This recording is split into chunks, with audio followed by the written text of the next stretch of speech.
Hi, good morning, everyone, and thank you so much for letting me be here today to talk to you all. I'm reflecting on Livingston's great presentation, and the term engineering is so broad. It's broad depending on whether you're at the lowest level of kind of chemical R&D in some element that builds up into some final end product, or whether you're in an ecosystem trying to deliver a complete end-to-end service. And when we think of engineering, we're doing all aspects of this. So my presentation today is going to be a bit more at kind of the challenges we faced as a company that was born during a pandemic, is built and raised funding and developed a tangible product during a time that is kind of different to any we've had before, and trying to do it in a way that is taking on kind of, the larger organizations, but still trying to give the same quality product to our customers. Compared to what you guys are doing, kind of satellites, I think it's a different technology proposition. You guys are trying to find, fail, learn, and move the envelope towards something which perhaps hasn't been proven yet, and that's been seen from the decades that you spoke of. We're looking at something which for 100 years has been in existence, and we're trying to maintain that quality at volume and trying to do it in different ways with different technologies, but the result is a product that gets you from A to B, whether it be a passenger vehicle, a commercial vehicle, and that brings with it some interesting challenges. So my talk today is going to be about the organization, what we faced when I joined and how little we had and how we've developed in that last couple of years, and hopefully it will be interesting in a slightly different way rather than kind of the equations that Livingston was showing. So just to kind of summarize, so mainly my background is in automotive and renewable space, solar energy, always tech startups, always starting with an idea and then trying to find and fail at many times of how to kind of put that idea into motion. And my current role at Volta is to look after all of the electrical, propulsion, thermal systems, all of the on-vehicle hardware, software, be it the low, high voltage, but everything that then is off-vehicle, and we'll start to talk a little bit about how the industry is changing. Part of what we're doing now is disrupting. It's not just can you replicate and be equivalent to, it's trying to then create a solution that solves for a need that the customer hasn't even identified with yet, and that's part of what I think startups can bring to this. And I'm drawing upon a lot of experience I had working in the United States at Rivian on a completely different but automotive EV product. And then before that, sports cars, where I had a bit of a turn of conscience, I should say, where the technology was phenomenal. It related a lot to satellites, the composites, the technology, the pursuit of a never-ending kind of diminishing return. But I have to say, from a personal perspective, it didn't have the same impact and influence on the legacy.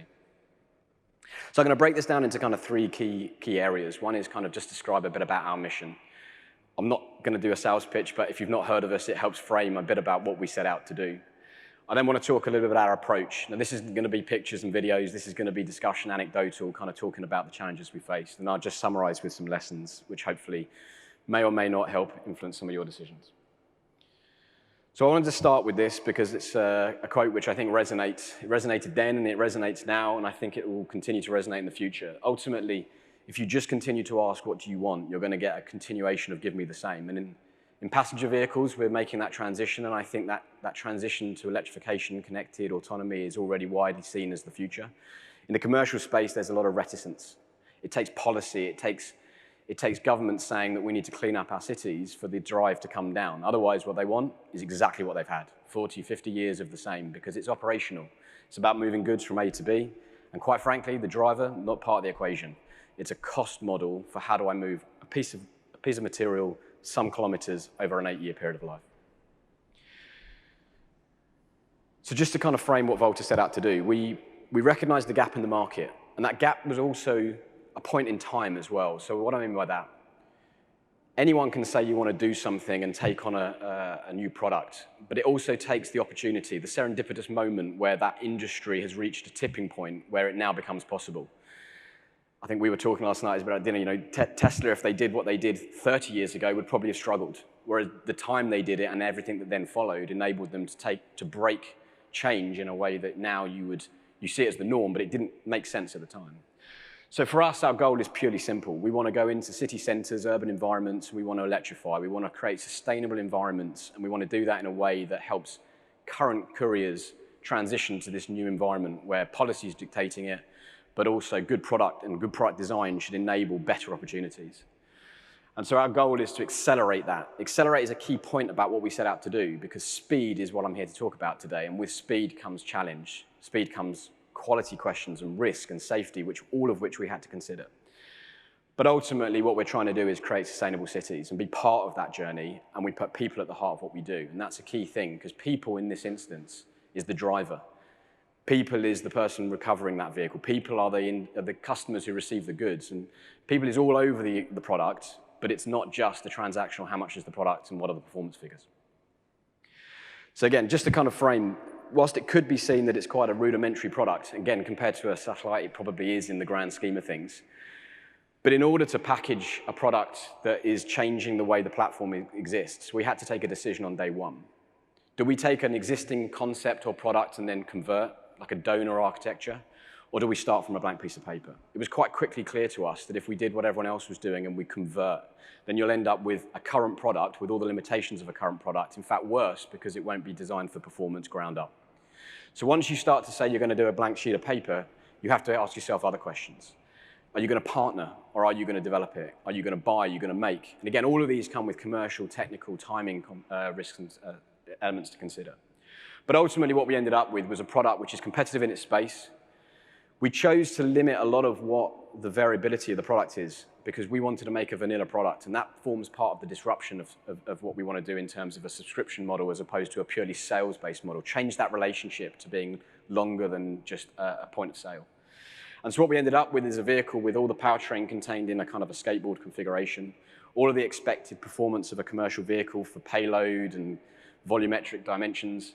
But what you'll notice at the front is it looks different. It's a bus, give or take, it's a bus. That hybrid relationship means that you can now bring back some of that design ethos that has been lost.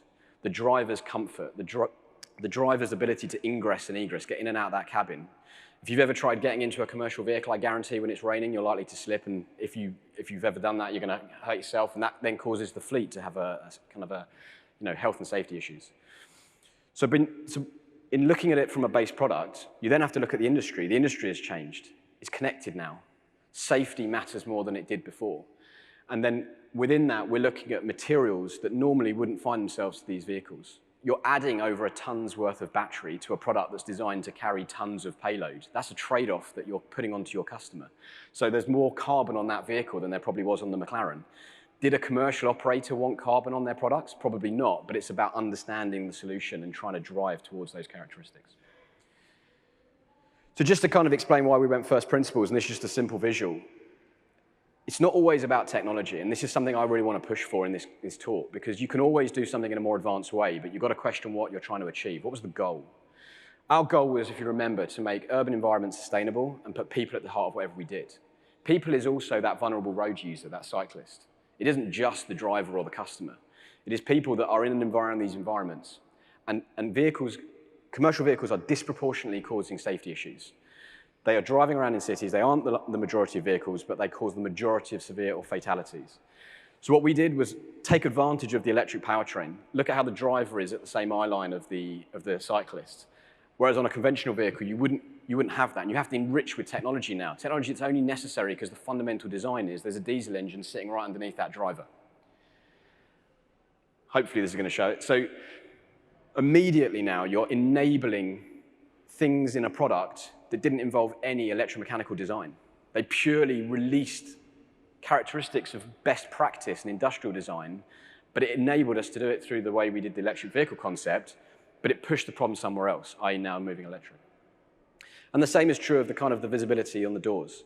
Again, if you're sitting high up and you're looking down, no wonder you see on trucks so many signs saying, if you see this, I can't see you.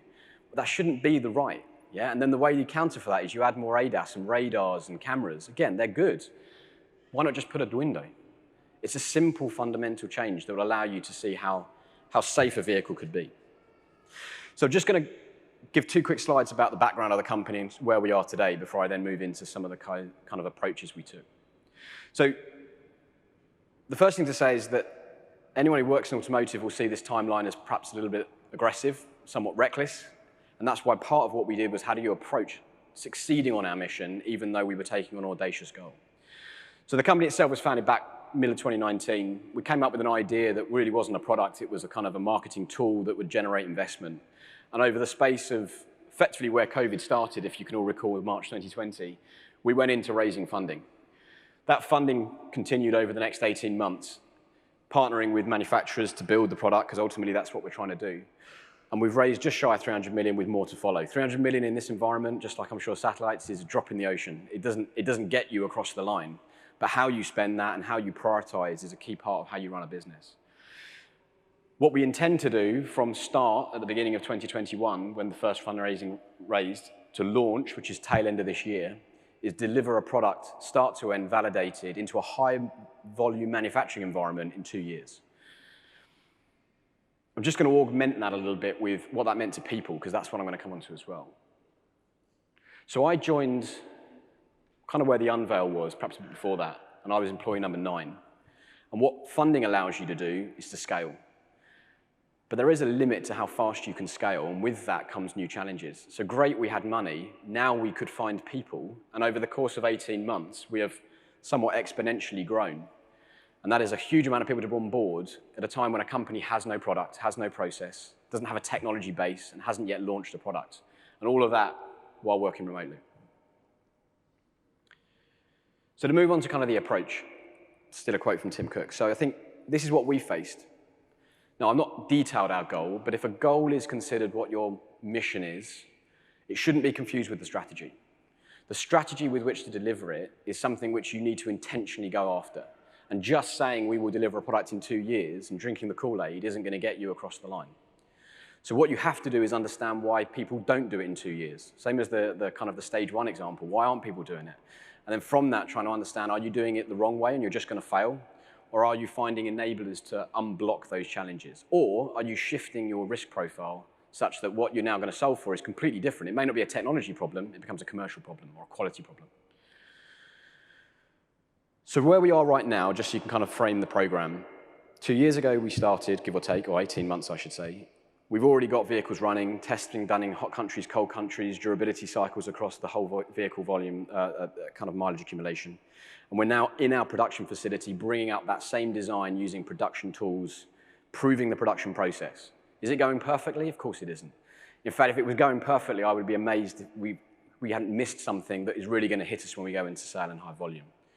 We maintain on that critical path, vary a slight amount, because that is engineering. But right here, right now, we're at that point where we're loading up for production. So the weight of risk at the moment and understanding of our product is the weight that's on our shoulders as we go into this phase. So let's go back a little bit then. So I recall right at the beginning, sitting there was 5 of us talking about how we're going to deliver this program. And it mattered that we thought about this, because just moving forward day by day and solving problems in a kind of an agile MVP way will only get you so far. It will give you your end goal, but it doesn't guarantee a successful product that's going to meet the need. And we're talking about a highly regulated safety. We've now got cyber, as I said, coming in. And ultimately, different to the satellite example, we're trying to build a product repeatedly. Our goal is to make it robust such that every single one is the same. We don't have to kind of push the envelope on a single technology. We have to make sure that that technology has all the right qualification to be taken through. So this 2 years created a slight challenge for us. So how do we prioritize and how do we use this to create our tactics? So the first thing we had to do was look at the challenges. And the challenges weren't just that we're going fast, and I'll come on to people and processes in a second. We had events along the way that if we missed those events, that would be the end of the company. We're in a time where the regulation was changing. For 50 years, it's broadly been the same, and in the last decade, there's been more changes and coming in regulations because of the way we connect now and the way that we think about safe operation and who's responsible in the event of a failure, particularly when technology like ADAS comes in.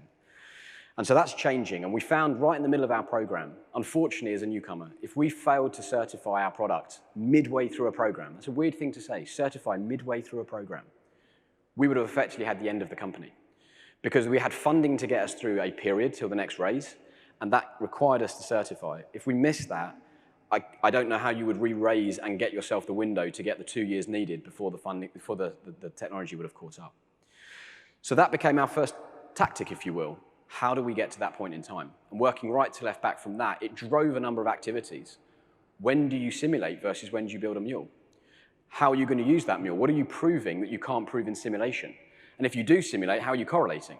So suddenly all of these concepts came into play, and before, in January we started with an idea to build the product, and in May we already had running mules of our own design. Now, the design maturity, very low, prototype materials, to our design concept, materials are the same, but it did what it needed to do. It verified the attributes that gave us the confidence to commit a high amount of our very precious funding to building assets that then could certify on that timeline. And that certification was passed back in July, and that was one tick in the box. But that certification was really only a point in time, because once we got through that and our funding was therefore secured for the next round, it didn't guarantee that the product was finished, that the product could be manufacturable, or that we delivered all of the non-certifiable content that we were committing to our customers. So how do we go about it? I mean, look, there's many different ways of looking at process and kind of timing it. Waterfall is, I think the V-cycle was mentioned, and the V-cycle is, it's fascinating listening to how most of what I'm trying to adopt now has come from other industries. Automotive is generally very far behind. And it's far behind, not today as much as it was, but because it relied on a tier base that had single function, you buy from a commodity, you plug it together, but you had no system of system level design. You can no longer do that when you're talking about litigation of end-to-end responsibility or end-to-end features delivered to a customer where you are the person responsible. So waterfall is a fantastic methodology, but you can't waterfall in 2 years. The time it takes to design, build, test, take all that learning and put it back into your next phase, you physically can't. Or if you try, you're going to end up with the wrong end product, or you're just not a validator okay. Agile is great in an environment where you want to iterate and you're learning, the discovery phase, and you want quick iteration, quick feedback. So for most of our software, we provide Agile techniques, but not on the stuff that is compliant relevant or safety relevant. You have to waterfall certain things, and you have to know when to use Agile to catch back some of that time so that you can make some decisions later. And it created a disparity. So the hybrid model that we took did create a disparity. I mean, anecdotally, we would design a concept for the architecture. It had safety at the heart, and we had an idea of how we were going to deliver the safety concept. We committed to suppliers, we committed to the architecture, and we committed to building these vehicles for test. But partway through, as we iterated the software and we matured our understanding of our own vehicle and our own concept, it was clear that our safety concept had a flaw. Not a major flaw, but it had a flaw. But now we're 1 year into a 2-year program, 50% of the way through. At this point, we should be putting the design into the shelf, and we should purely be thinking about production. But as a business, we reflected on that risk. We understood what that meant to not deliver on our core USP, sustainable people at the heart of what we do. Safety is one of our core values. So we reacted. We found the solution. We late planned to deliver it. It's trailing at a lower maturity, and that in itself is a risk. But our recognition was that when we got more information, we replanned, we reacted to that, and we then found a solution. And the business supported us, because ultimately it understood that was a core thing that we set out. The last bit is kind of understanding, particularly in a high volume environment, when you're not kind of trying to build one and then improve on the second. You have to understand the 3 phases, and you have to understand how it moves from 3 phases. In the concept phase, you want flexibility in design. You want a very free-form requirements capture. You want to use collaborative spaces. At that point, you're still just trying to suss out how you're going to go about delivering it, but you're not too detailed on the solution. When you get into the solution space and validation, you're now in a very tough environment if you find things that were not what you were expecting. Because you've either got to go right back and revisit your concept, time is now your issue, or you've got to feed that learning forward. All the while, that production window, which we're now directly in, is catching up on you. And in that production window, you try and make a change, it has a bigger downstream impact if that tool is on a 6-month lead time, and you're trying to make that change on the next vehicle being built. So you have to understand how you're going to transition between these phases, but you also, in an environment like this, where you're scaling at speed, you have to accept it won't happen like that. So you will be in the productionization phase and realize you've got a concept issue. You'll be in the validation phase realizing it can't be productionized.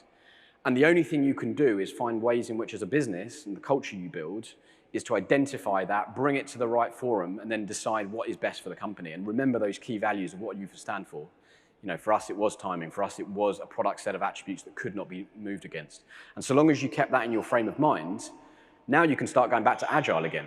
MVP becomes a term that you wouldn't normally hear in automotive. But MVP for a product, actually, if I deliver a feature that is a nice to have, great. But if I need to prioritize that over a safety concern, I know where I'm going to put the resource and the money and the time that's remaining.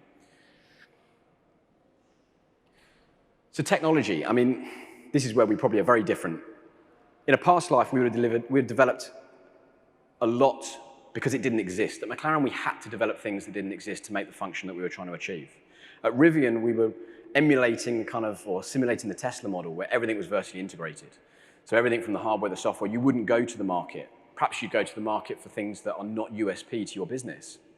Why would you develop that when you can buy it? But at Volta, we had a different problem. And I said at the beginning, the timing was very serendipitous. Yeah? We entered the market at a time when the suppliers had also finished a lot of their development and said, here's some products that we can sell you. That in itself was the enabler to do a 2-year program.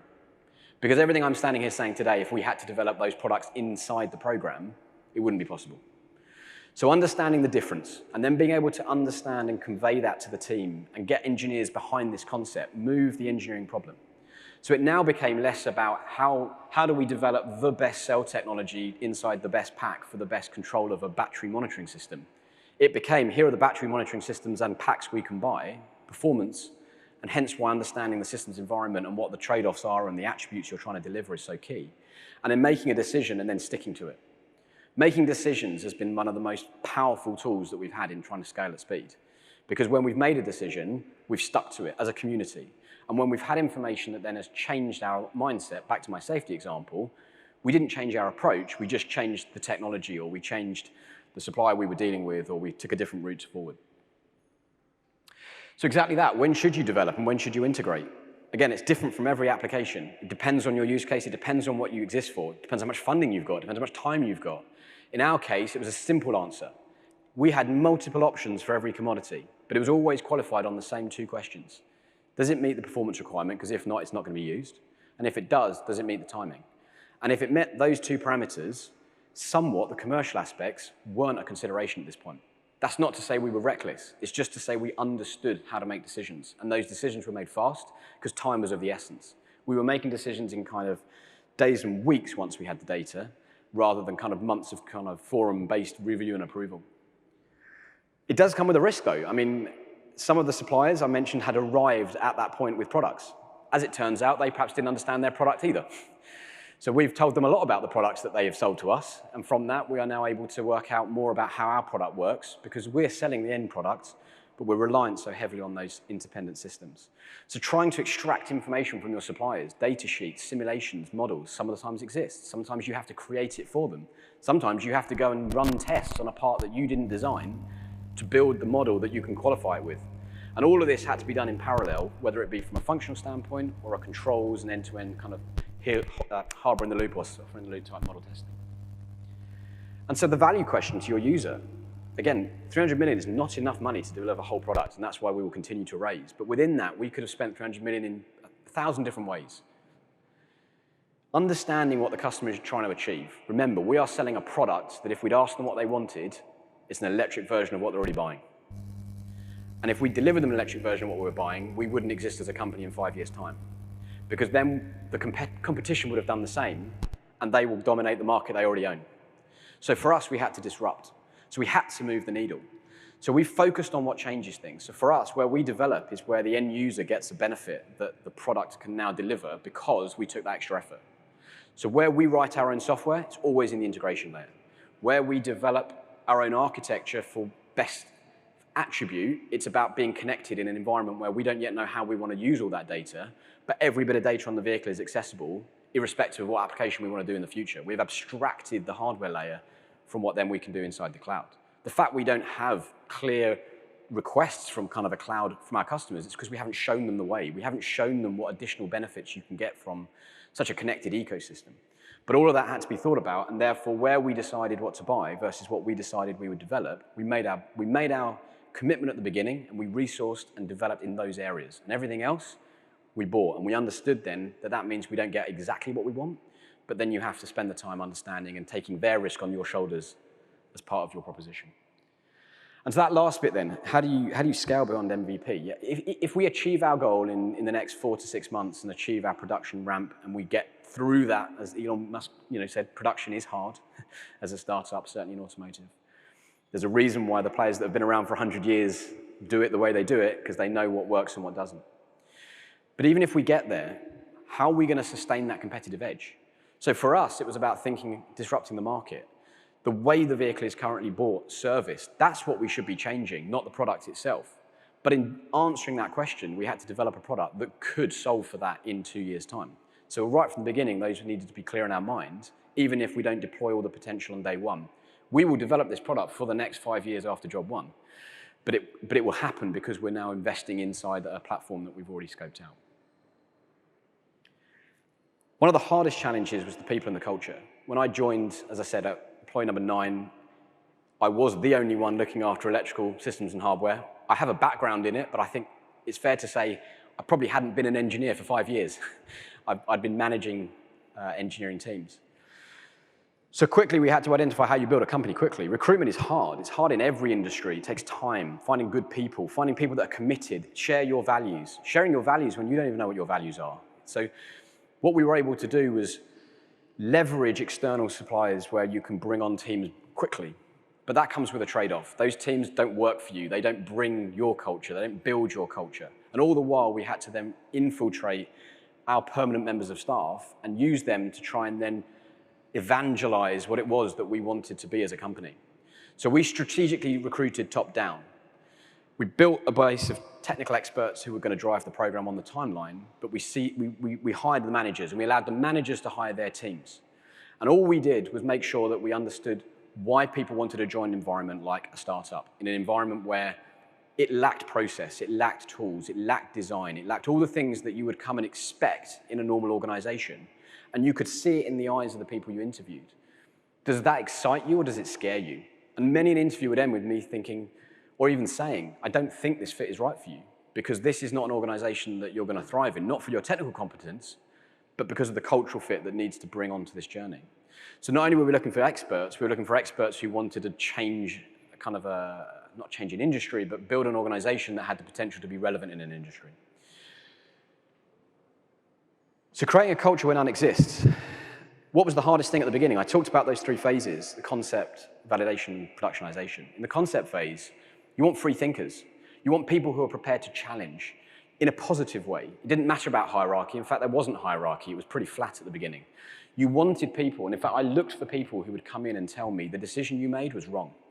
Whether I made the right decision or not is irrelevant. With the data I had, I made a decision, and now I've got an expert telling me that there was a better way. Okay, how do we take that forward? Can you still contain that idea in the time we have remaining, the money we have remaining? And so we built this environment where everyone was able to come in and add value. And at the beginning, you didn't just have a job title, you had a whole function across multiple departments that didn't exist. And what that gave you was context of the wider challenge, which meant when we recruited, these top layer of the team who've now gone on to recruit down, they've all understood what it takes to actually take this product through and the challenges we face or are going to face. And that has given us a much more, I like to say, we've avoided the silos. The silos comes because of potential around a department that's always done something. Well, we'd never done anything, so there is no silo. Overnight, we merged teams because it made sense from a strategic perspective. Overnight, we split teams, and people loved it. I'm on version 4 of my org chart, and I've only been doing it for 18 months. But the team love it. They're ready for organizational chart number 5 because they see the movement, they see the potential. So that change is actually a positive. If you can convince people that what you're doing is for a good cause and that the way you're going is not going to get you there, by having that dialogue and having them share in that kind of ideology that they don't believe you're going to get there, well, help me change it, steer it. And then suddenly this change of direction is a positive. Remote working has been a challenge for all of us, I'm sure. Arguably, we started with no office, and so the team now under me is about 150, and they all work in remote places, both in the UK, in Europe, in India. I've got teams in various different countries. And the one thing that stands true is we can't congregate easily. So understanding how to even set up the week, how does information flow? Why do you meet? Are you meeting because you're bored? Are you meeting because you don't know people? What is it that creates return? It's celebration. Is celebration just a weekly reminder of achievements, or is celebration finding the pivotal moments on a program and bringing people together, whatever the cost?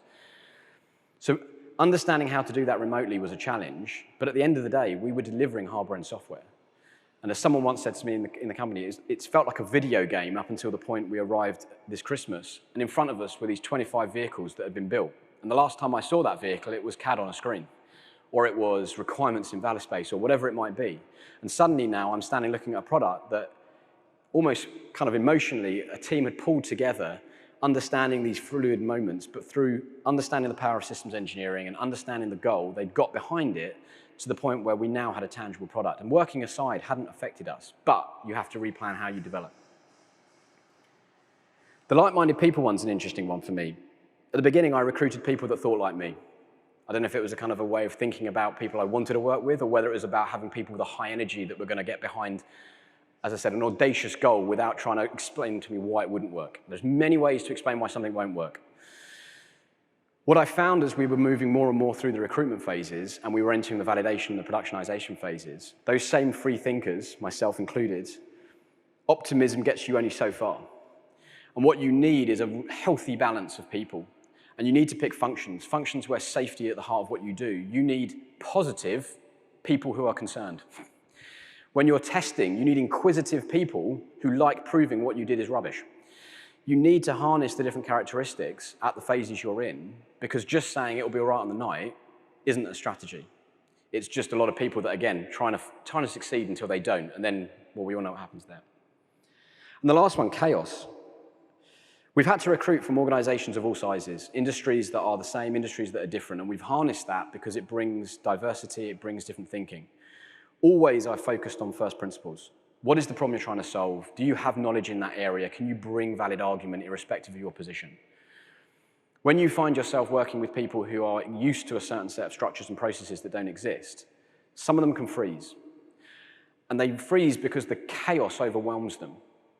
The reality is the chaos is an opportunity. The chaos is an opportunity to make a decision, move forward, see if it worked, and then go back a little bit and then try again.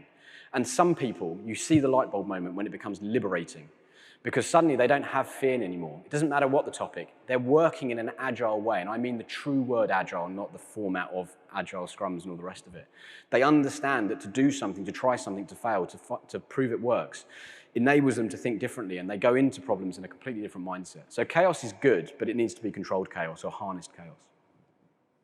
I'm going to speed up a little bit.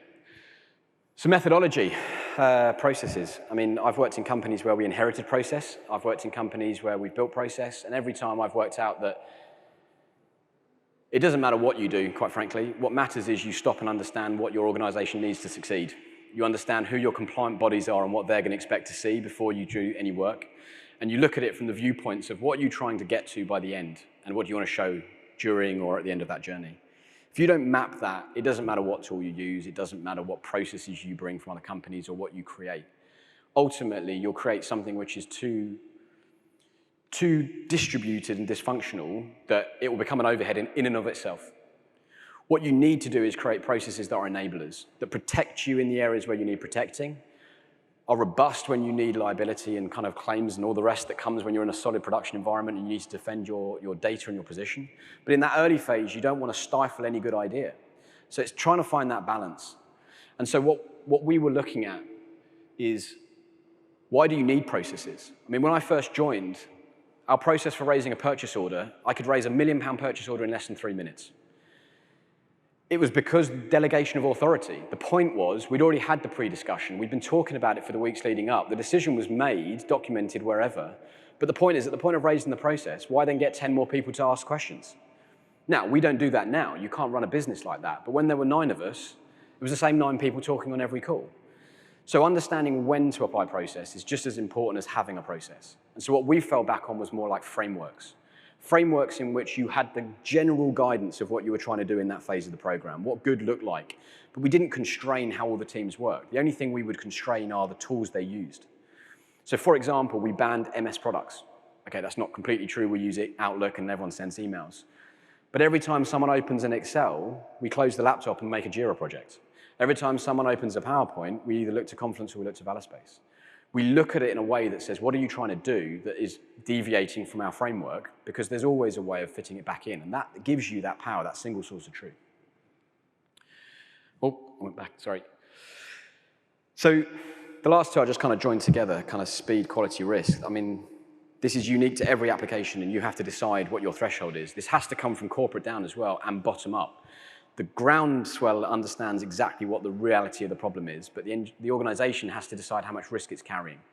Especially if you're shareholder backed, then you've got commitments that you've made, and now you're trying to find that balance between the two. The thing for us that we always wanted to make sure is that we kept true to those core values of the product features that could not be missed, the timing that we committed because of the time with which Volta would succeed, and if we missed it, we missed that window into the market. And then areas like safety, where at all costs we're going to look to find and understand our exposure based on the functions we're delivering, and then always make sure we have solutions to fail safe, and then supporting that with all the evidence that goes with qualifying that. Risk is an interesting topic. Everyone talks about risk, a bit like they talk about strategies. And everyone says, have you tracked that risk? What does it mean? I mean, you can track it in a JIRA ticket, but what does it mean? I think comprehending risk is something which as an organization you have to learn to do. You have to learn, what does it impact? Commercial, timing, quality, whatever it is. But how are you going to then use that risk to then drive you to a solution? Or are you going to rechange your direction or modify your expectation because that risk is too high and you've reached a threshold? I think this is the last one before I get onto the lesson. So every organization I've worked had the same problem that Marco described at the beginning. We're all using the wrong tools. We're sharing it around. I loved your Excel 32 version, final version 4. I mean, it is very true. What we found was that if we started with no data, we couldn't start with disparate data. So we didn't need to be with disparate data. So for us, it was really important that when we said, where does information live? And it didn't matter what type of information, we were consistent. So it didn't matter whether it was the marketing team or whether it was the business strategists or whether it was the engineering community. We made decisions as a business, and we then tailored the area or the way it was viewed or how it was used and whether it was informal or formal, so that no one felt like the data wasn't available to them. Now, does a marketing person want to come down and look at the line of code? Probably not. But it doesn't matter. The environment, the traceability, the kind of the ecosystem means that when we come to make change or we find an issue, we understand what we tried to deliver and where it went wrong in a way that we would have been making life hard for ourselves if we tried to do it any other way. It comes with an overhead, though. You have to plan for that when at the beginning you're trying to design the product. You have to implement and train at a time when you just want to bring people on board. All of these things make it more difficult. So exactly that, requirements. What do we mean by requirements? They're completely all-encompassing term, but actually it really matters. It matters whether it's a safety relevant compliant, it matters whether it's a legal relevant compliant, because when you're trying to work out can you sell, not should you sell, some questions are absolute. When you get to the should I sell, you're talking more about performance and things that are metrics that you hold high, that you've told your customer you're going to get. But it doesn't mean you're illegal when you sell with those things falling foul, it just means you're not credible, or that you're not bringing a relationship to your customer that's going to put you in good stead for a quality long-term relationship. I mean, writing good requirements is hard. I still don't know how to write a really good requirement. I look to learn from all the people in this room, hopefully on this event. But ultimately, we went through lots of iterations of trying to write requirements, and we landed upon some that worked for us. But they can always do more. And writing bad requirements is a plague. How many Word documents do you read with paragraphs of text, and at the end you don't actually know what it asks for? Probably because it doesn't deliver anything. It was just, information at the beginning. The remote working has opened up sort of opportunities to use tools that we would never have considered.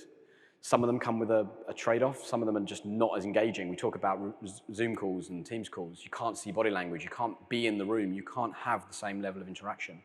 But equally, there are tools that enable you to take advantage of remote working so you can capitalize on your day. You can get more hours out of your day. You can work in 18-hour shifts across 2 continents if you use the tools correctly, and it becomes an automatic feeder system where you load in issues and in the morning they're fixed. You can reconsider the way you work by using tools to your advantage.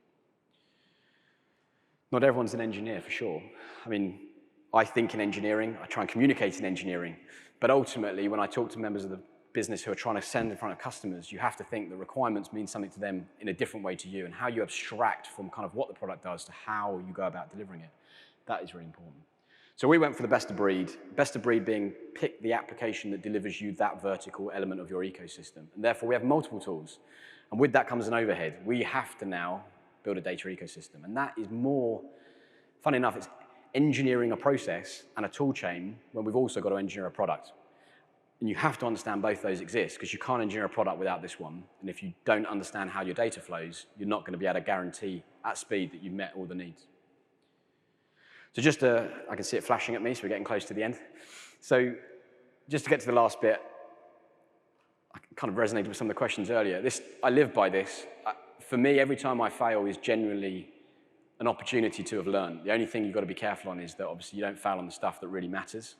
But sometimes you do, and so understanding how to take that, be it from a previous experience or a current experience, Using it to your advantage means that you're developing, constantly developing the way you think and the processes.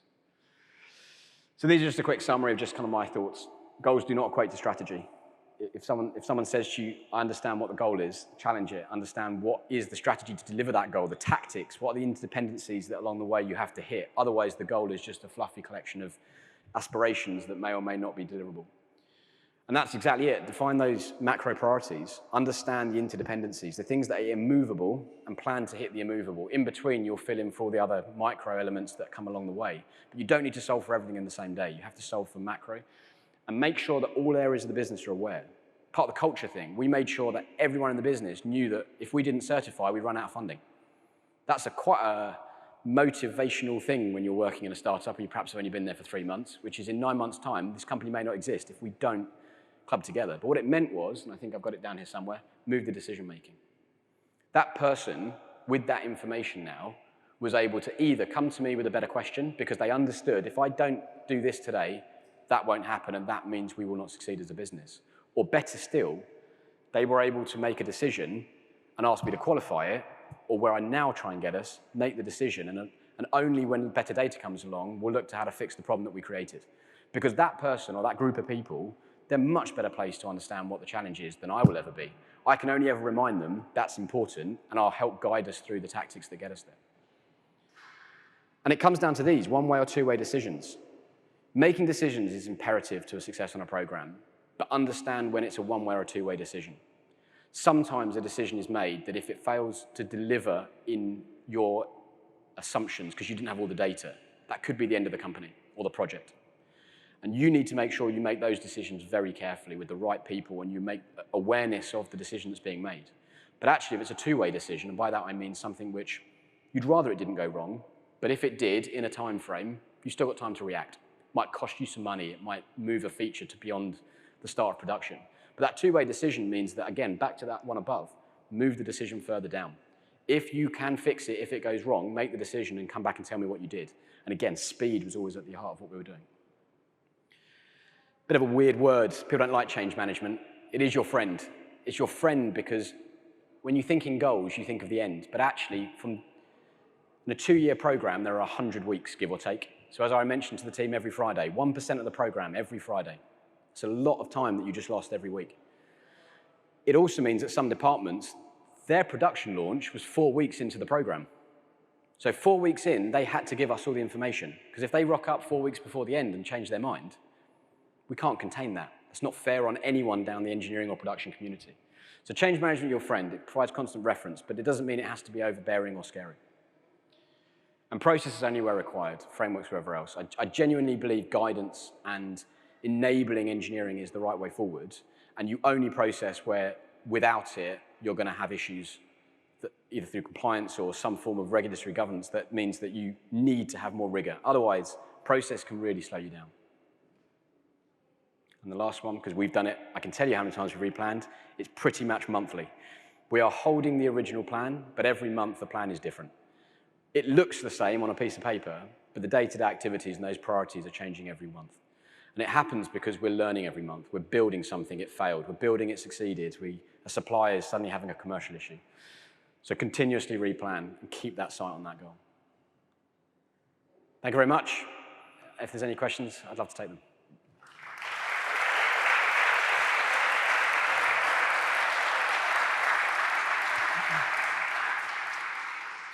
Yes, thanks, Ben. We do have a few minutes for some questions, but I think it was super fascinating to hear the insights and dilemmas of a fledgling company. And also, I thought your quasi-philosophical statements about people and culture were also super cool as well. You have a question? Hi.